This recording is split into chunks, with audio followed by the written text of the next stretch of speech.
The rise of cryptocurrency has fueled a lot of speculation about who and why and where cryptocurrencies like Bitcoin are on the rise. But there are countless what's called altcoins, digital tokens that use blockchain technology but are spendable in different ways and are mined in different ways.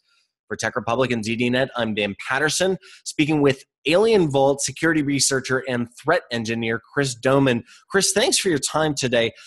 There is a new report that you guys uncovered that North Korea might be mining what's called Monero tokens.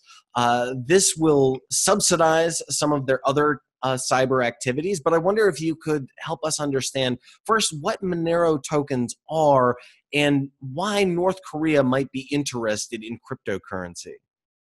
Sure. So Monero is a cryptocurrency. It's very popular. It's a bit different to Bitcoin in that, for one thing, it's a bit more anonymous. So the Bitcoin ledger that you don't have that Monero. You can't track those transactions quite so easily. Also, it's a bit more efficient to process on normal computers. And that makes it a lot more profitable for people to infect machines with Monero mining software. So what did your research find, and what led you to the conclusion that North Korea might be mining these coins?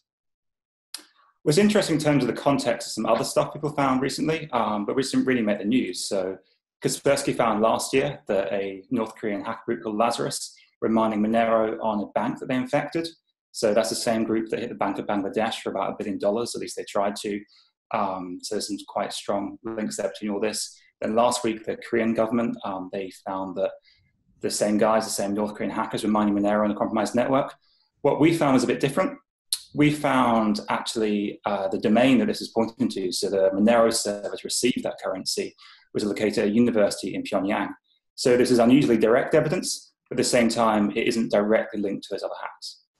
Interesting. I wonder, just to cover the base, could you help us understand what cryptocurrency mining entails, how it works, and what then would the use of these coins, I assume it's to sell and underwrite things, but what would the use of these tokens be for?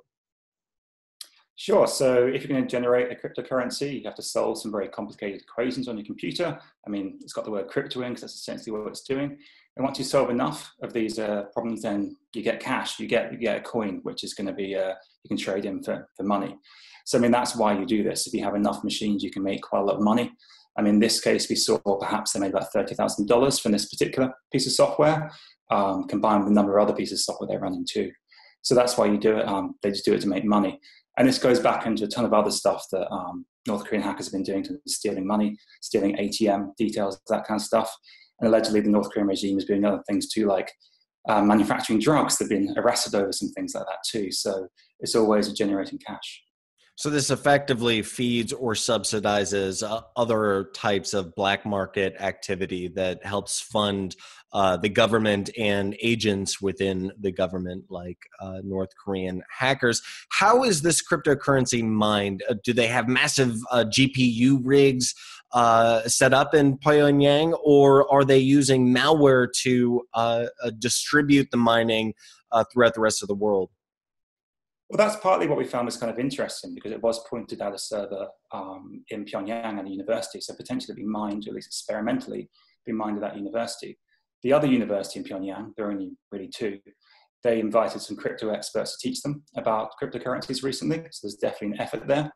But what some other researchers found off the back of our work today was that this same Monero wallets, the same people have also been infecting people with malware to do this too. So it's there are a couple of links there. So both potentially experimenting with mining themselves, somewhat legitimately, and also going back to a few other pieces of research, hacking into people to mine this as well. All right, Alien Vault security researcher and threat engineer Chris Doman, thanks for your time today. I wonder if you could leave us with a forecast as we look into 2018 and beyond, not just the future of cryptocurrency, but what are you looking at in terms of cryptocurrency and cybercrime? Well, we're seeing a lot of people switch from Bitcoin mining to Monero mining. It's more profitable to do that with malware, also a bit more anonymous too. So that's increasing.